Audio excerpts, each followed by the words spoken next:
8 yan. So, ano na tayo ngayon? Second week na ba? December. Ilang days na lang? Bago magpasko. Ilan na lang po? 14 days na lang para bago magpasko. Excited na po ba ang lahat? Excited, di ba? Kasi may mga blessings kayo. Alam ko, may 13 month. Ano pa? Merong bonus. At merong mga ayuda. At merong mga Christmas party. At merong mga raffles, di po ba? So, masaya po ang lahat. Huwag natin sasabihin na ang masaya lang tuwing Pasko ay mga bata. Dapat po lahat tayo masaya. May pera, oh? Wala. Nakatingin natin si may pera, wala. Masaya tayo. Kasi meron tayong gift agad, di po ba? Meron tayong biyaya at aginaldo agad sa atin ng Panginoon, di ba? At iyon nga po ay si Jesus Christ. So, dahil ngayon ay pagkapasko, dapat pag-usapan natin ay kapanganakan ng Jesus. So, alam mo naman na alam niyo na po yun. Sa Lucas 1, Lucas 1,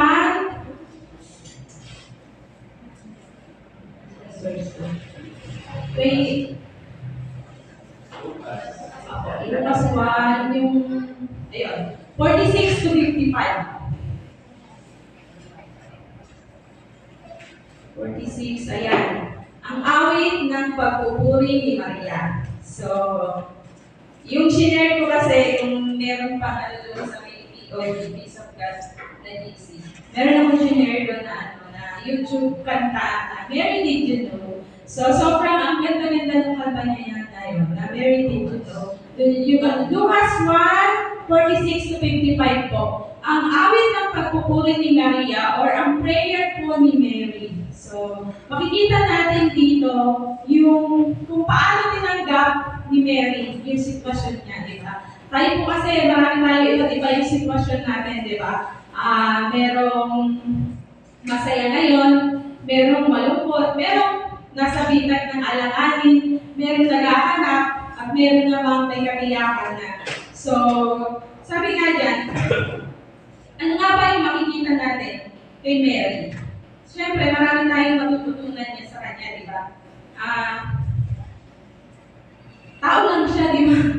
Tao lang si Mary. So, sabi nga dyan, ano kaya yung pakiramdam niya? Kaya nga nung pinanood ko rin yung kanta na yun habang pinakanta nila. Sabi nga, Mary, did you know? Sabi dun sa mga lyrics niya, Mary, did you know that your child, kung sino daw po yung yung magiging anak niya ay magliligtas sa buong mundo. Mary, did you know? Diba? Pero kung alam mo agad yun, syempre malamang oo ka. Pero syempre, pag tao, diba, hindi mo naman tatanggapin agad yun, diba? Kahit naman sa atin, sa mga, ang tawag sa mga responsibility na binibigay sa atin ng Lord, minsan nag-aagam-agam tayo, diba? Kaya ko kaya, diba?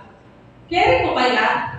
Sabi nga, yung informasyon niya, bata pa siya. Alam naman natin na yung kwento, alam niyo naman po na alam niya yung kwento ni Maria, na kaya nga siya, talaga ng mga ibang diba? Kasi nga, sobrang yung faith niya. So, at the young age, sinabi na magbubuntis siya, tapos magbubuntis pa siya by the Holy Spirit. Siyempre, maraming ano yun doon. Pag pinanotin po natin, pag pinasa din po natin yung Bible, sabi nga po niya, ay may persecution siya. Kahit naman ngayon, pag maaga kang nabuntis, at walang nakapakalaki ng persecution, noong panahon na yun. Pero at least ngayon, unti-unting nabubuksan na yung isip ng buong mundo, ng mga matatanda, kasi siguro yung mga sinauna na teki na. Kaya medyo bukas na yung isip ngayon ng mga natatanggap na nila. Kasi syempre, anak yun, nagkamali. So, sabi nga dyan, si Mary po, marami tayong matututunan sa kanya kasi nga, na-experience niya yung joy. Na-experience niya yung joy na magkaroon ng anak. at na-experience din niya yung joy na ang tawag doon, hindi sa'yo yung anak mo. Alam mo yun, kasi pag binasa po natin dito, sa simula po dito, ang sabi niya, at sinabi ni Maria, ito po nung dumating yung angel sa kanya, nung sinabi na magpupunti siya, ito po yung sagot ni Mary. At sinabi ni Maria, ang puso ko'y nagpupuri sa Panginoon. So, yung ano lang po dito, yung prayer na to ni Mary, makikita natin dito yung tatlong season ng buhay niya. So, makikita po natin dito yung past, present, and hope for the future. So, sabi diyan, yung una po, ano po ba yung una? Sinabi ni Maria, puso ko'y nagpupuri sa Panginoon, di ba? Oo, may problema ka. May dumating sa yung problema. Ano ba ang gagawin mo? Nagpupuri siya sa present niya, di ba? Nagpuri siya sa Panginoon. So tayo pong lahat, kung may dumating man sa atin ang problema, dapat po pala ganun yung maging response natin. Iba-iba kasi tayo. Sabi nga, yung adversity sa buhay natin, pare-parehas tayo. Diba sabi nga dun sa Santiago na lahat tayo ay mayroong mga pagsubok. Pero kung paano natin lang ito i-handle, ay yun, doon tayo nagkakaiba-iba. So si Mary po, nung dumating sa kanya yung balita na yun, nagpuri siya sa Panginoon at sa verse 47, at ang aking espiritu'y nagagalak sa Diyos na aking tagapagligtas. Sapagkat hiningang niya akong kanyang amang alipin, mula ngayon ang lahat ng tao ay tatawagin akong mabalan. So, nagpuri siya kasi yung present niya, dinamdam na lang niya dinamdam na lang niya yung pagkakaroon ng anak, di ba? Pero kapag tinignan mo, mag-focus ka dun sa negative na, ay baka iwan ako ni Joseph, di ba? Baka iwan ako ng pamilya ko kung sakaling na. Marami kasi talaga, mahirap naman kasi talaga. Pero dito makikita natin yung desisyon na gagawin base sa kung anong relasyon ka meron sa Lord. So, imagine po natin, di ba, imagine mo nga po na yung sasabihin sa iyo ng gano'n ng Lord, di ba? Pero ng angel na gano'n, na magbubuntis ka. Siyempre, kung tao lang, talagang matatakot. Pero nagpuri siya sa Panginoon sa present situation niya. Dahil sa mga dakilang bagay na ginawa sa akin ng mga kapangyarihan, siya'y banal. Ang kanyang kahabagan ay para sa mga tao at sa lahat ng salinlahing may takot sa kanya. Pinakita niya ang lakas ng kanyang mga bisig. Binito niya ang mga may palalong isip. Tinanggal sa kanilang unuhan ang mga may kapangyarihan na linlas ang mga nasa abang kalagayan. Pinasagana niya sa mabubuting bagay ang mga kapuspalan at pinaalis ng walang dalang anuman ang mga mayayaman. Tinulungan niya ang kanyang bayang Israel at maalala ito upang kanyang mahabagan. Tinupad niya ang kanyang pangako sa ating mga ninuno kay Abraham at sa kanyang lahi magpakailanman. Tumira si Maria kina Elizabeth ng may 3 buwan bago siya umuwi. So, yan. Binasa ko na po para dire-diretso na.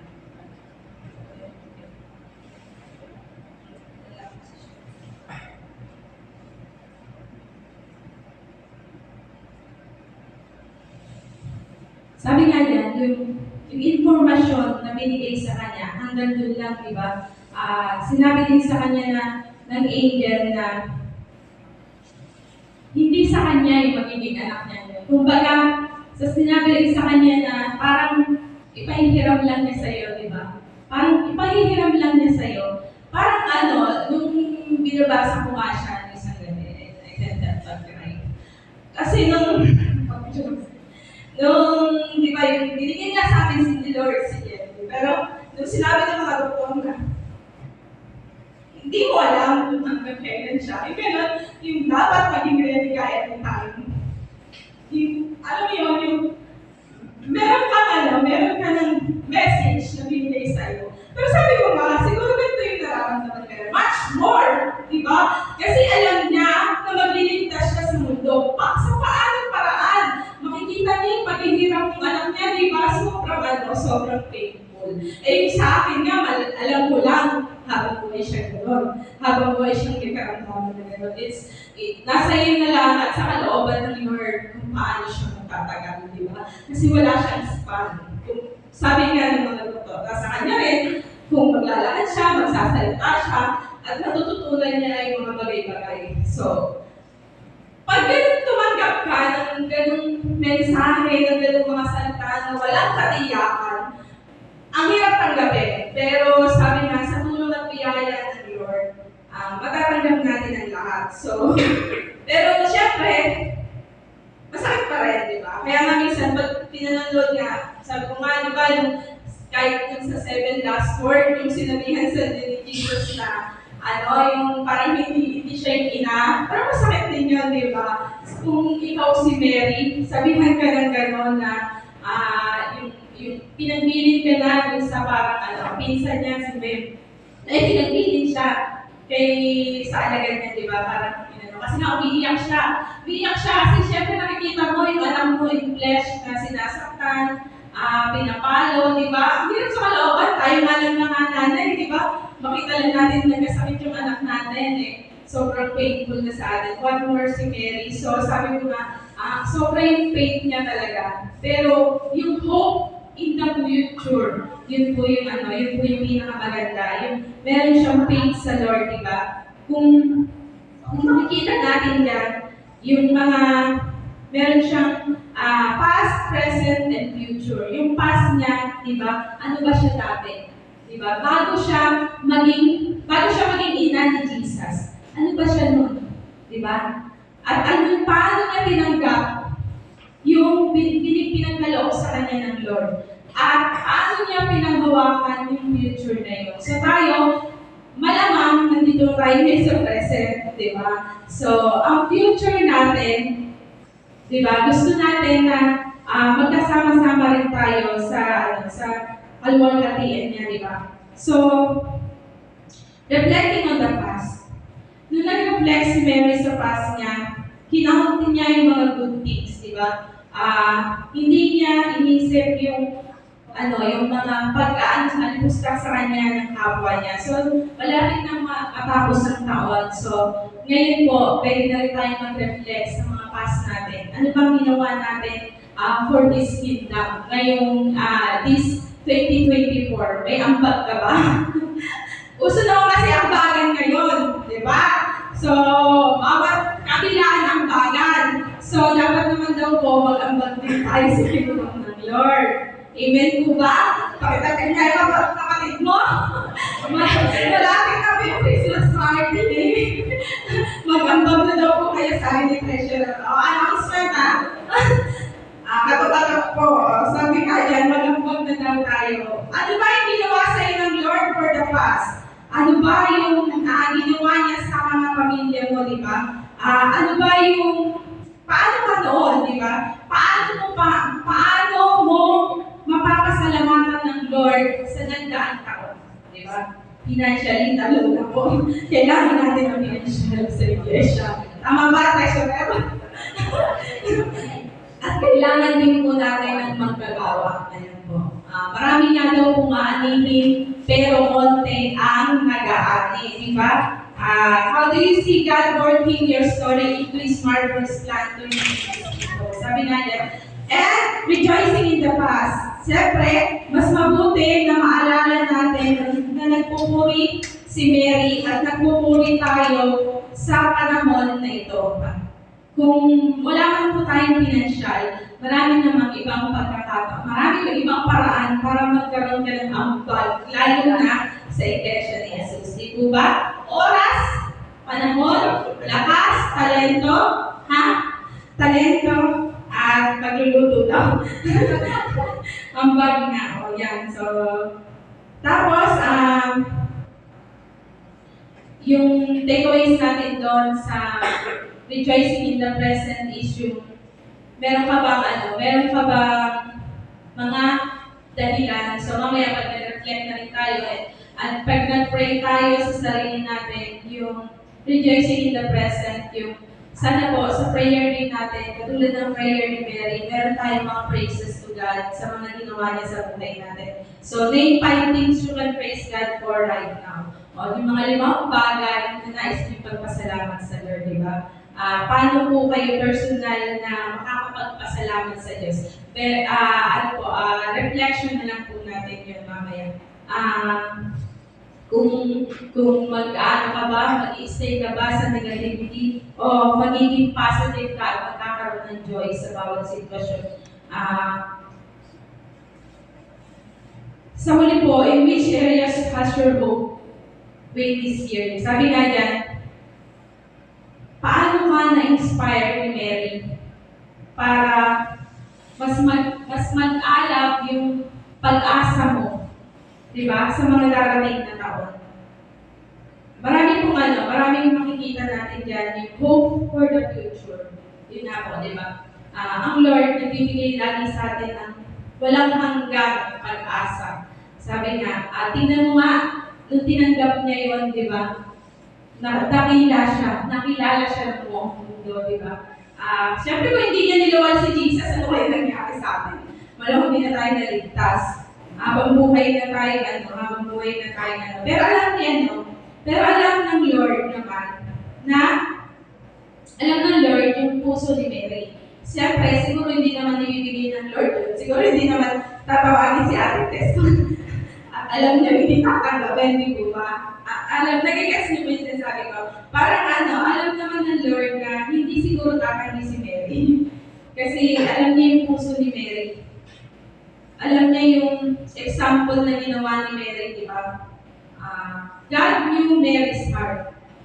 Siguro nga, tatanggapin niya yun. Kaya lang, syempre, dahil nga sa tao lang, may agam-agam na muna. Kaya kailangan pa talaga sabihin ng angel na huwag siya mag-alala. Di ba, ang Lord, lagi naman tayo sinasabihan huwag mag-alala. Pero nag-aalala pa rin, no? Pero buti na lang, may mga angel na pinadadala ang Lord. So, totoo na may angel, no? Totoo ba ako nandito? Totoo may angel. Kasi nga sabi nga niya si angel nagpunta sa kanila. So, minsan may mga pinadadala talaga ang Lord sa atin. Para kung naliligaw na tayo, nawawalan ng pag-asa, mayroong magsasabi sa atin, huwag kang matakot. Di ba? Maging mabuti ka lang. Siya po is mabuting example ngayong Pasko, di ba? Na ma-increase yung faith natin at maging katulad tayo ni Mary. So, lalo na sa mga nanay, minsan di ba hirap yung pagka meron kang na-receive na lalo yung pagdating sa mga parenting, discipline, sa parents, minsan mahirap pero sabi na ng Lord, hindi ka magiging magulang dahil ginusto mo lang. So may plano ang Lord, may purpose ang Lord sa bawat isa sa atin. Kung si Mary, ang ganda ng purpose sa kanya ng Lord. Sa atin din po maganda yung purpose ng Lord sa buhay natin. Imagine nga daw po natin ngayon po, sabi nga dyan, yung faith na meron si Mary, yun lang naman po yung nais ko i-share sa inyo ngayon na kung paano tayo mag-pray, kung paano natin pasalamatan ng Lord sa seasons ng buhay natin, di ba? Past, present, and future. So, in the future, ang mga anak natin, dapat pala, yung mga anak natin in the future, ma-influensya natin. So, malulungkot ka talaga kapag yung anak mo ay nawalan ng relasyon sa Diyos. Tapos ikaw nandiyan, may relasyon ka. Sobrang nakakalungkot po yun. So, isang challenge po sa atin yan bilang mga parents at bilang mga huwag natin hayaan na mawala yung mga anak natin sa presensya ng Lord. Diba? Try to listen to what God speaks to your heart about what He wants you to learn from Him. So ngayong panahon na to, ngayong gabi na to, gusto ko lang po pakinggan nyo kung ano yung nais ng Lord na sabihin sa pamamagitan ni Mary. Kung paano nyo kung paano niya gusto makaya. Diba? Ang ganda, bakit ba siya pinanganak? Diba? Ang nakikita lang natin, pinanganak siya kasi pinanganak siya dahil para maging masaya, diba? Pero dahil doon, makikita mo doon, yung katanungan na, Mary, did you know? Pag pinakinggan niyo po yun, at saka, yung YouTube version na yun, ng The Bible, kasi niya, pinumpile niya, kahit hindi ka naman wag ng book, ng The Bible, kung kinlik niyo, pinanood niyo yung share ko na yun, makikita niyo doon na, pinumpile niya, sinamay niya, mula sa birth ni Jesus hanggang doon sa crucifixion niya. So makikita natin yung si Mary, kung paano siya, mula nung pinanganak si Jesus hanggang mamatay si Jesus at mabuhay muli. Diba? So, makikita natin yung yung pain niya, yung sorrow niya, and yung joy niya. So, mas marami tayong matututunan kay Mary. Diba? Marami tayong may isip na dahilan, kaya kung minsan gusto mo na mag-give up, give up. Kasi nga, may purpose pong Lord sa buhay natin. So, ngayong gabi, nais ko po na samahan niyo rin po ako mag-pray. At ipag-pray po natin yung mga sarili natin at this moment para maihanda rin naman po sa birth of Jesus, di ba? Alam ko naman po na may kanya-kanya tayong battles, di ba? May kanya-kanya tayong sinusuong na problema na minsan hindi natin kayang i-share sa kapwa natin. So this moment, gusto ko rin po na i-place niyo yung sarili niyo kay Mary. Kung ikaw si Mary, imagine po natin, kung ikaw si Mary, at sasabihin sa iyo na ang magiging anak mo ay magiging tagapagligtas. Pero, kailangan mong ma-experience yung pangyayari na hindi siya magiging sa'yo. Hanggang, binanggit yung alam yata siya naging kay Mary, naging anak ni Mary, kasi doon siya tumira na sa simbahan na. Tapos 30 years na siya na di ba? Yung mawawalay sa'yo yung anak mo. Pero para sa magandang place naman, di ba? How do you hold on to hope in the promise of God? So, ngayon din po, dun sa mga magulang na may mga anak, nais ko rin po na ito yung panahon na ipag-pray po natin yung mga anak natin. Di ba?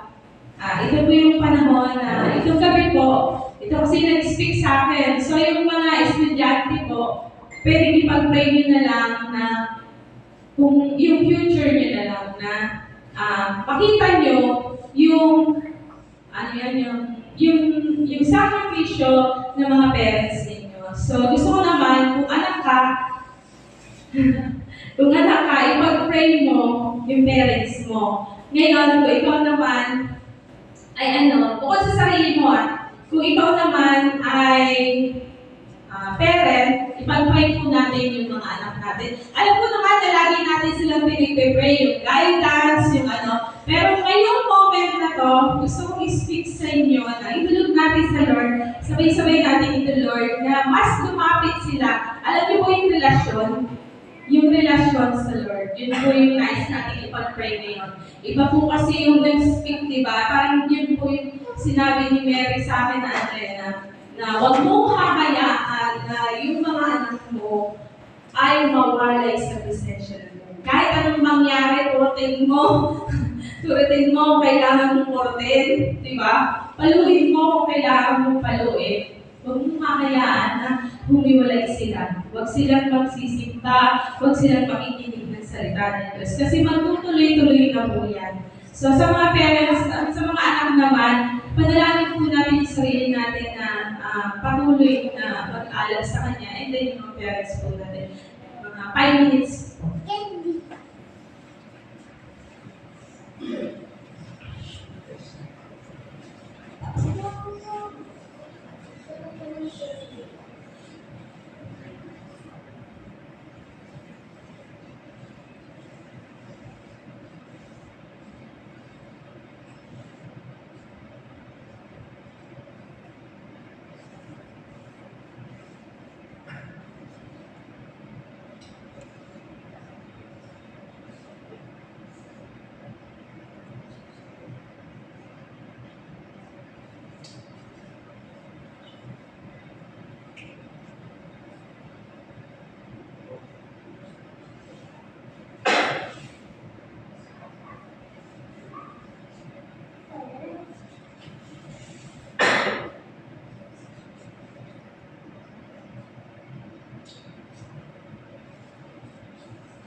Hallelujah, Jesus.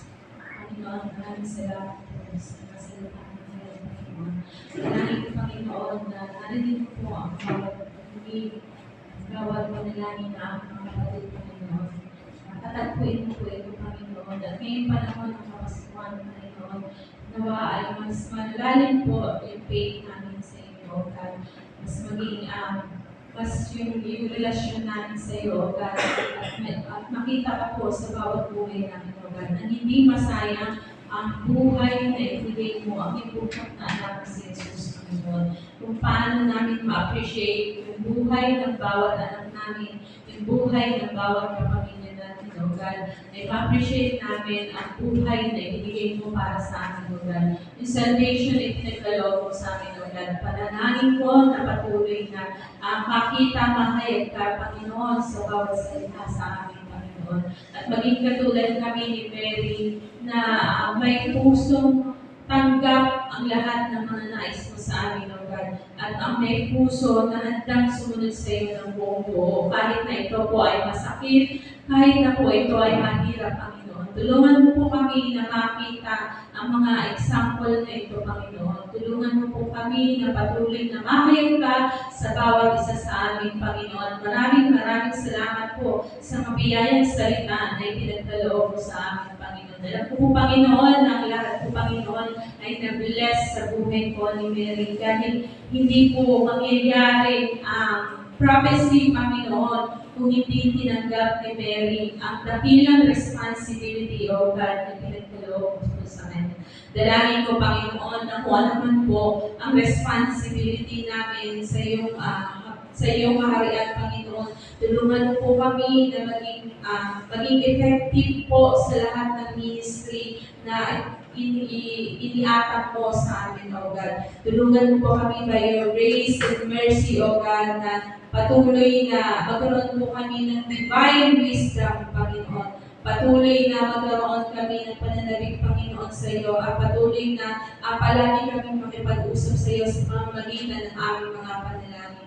Dalangin ko, Panginoon, na ikaw po ang mamunang sa matapos ng aming gawain at patuloy na ingatan ng gabayan mo po kami ang bawat sulok ng bahay dalangin ng ito, Panginoon. Maraming salamat po. I-bless mo po ang bawat isa sa amin by your Holy Spirit, O God. In Jesus' name, Amen. Amen. So, mag-groupings na lang tayo ng country, and then country, family, church. So, tatlo lang.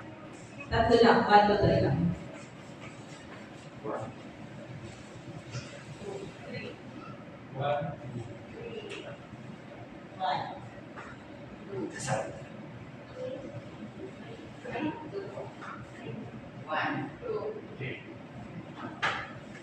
One, country, 2, family, 3, church. So, pag-usapan niyo po lahat ng issue ng country, lahat ng issue ng family, lahat ng issue na church. So, sa church po, pero sa kasama din po natin ipanalangin yung nalalapit natin Christmas party. Hello? Pasama po sa prayer yung nalalapit na Christmas party at saka yung feeding ng sa ambao. Yan.